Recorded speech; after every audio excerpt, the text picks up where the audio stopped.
Portugal would be technically the world's first global superpower, as ships would sail all over the world from Brazil to Japan to India to Africa. So unless you are completely ignorant or failed 6th grade social studies class, you probably are familiar with Lisbon, the capital of Portugal, or at the very least have heard of the city. What a lot of people don't know is that the city was actually a Celtic place. Yeah, you might associate the Celts with Ireland and Scotland, however, they were by and large a linguistic group that made up much of Western Europe before Roman times. The Celts were not a unified monolith, but rather a collection of various tribes with similar languages and cultural practices.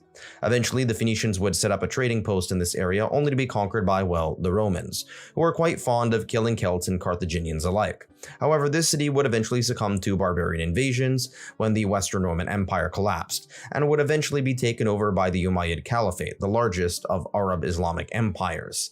This was the empire that stretched all the way from India to what is now Lisbon. Yeah, there was a point in time when the city of Damascus ruled over what is now Lisbon and what is now parts of India.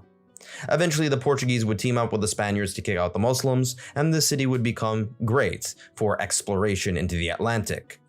Portugal would be technically the world's first global superpower, as ships would sail all over the world from Brazil to Japan to India to Africa.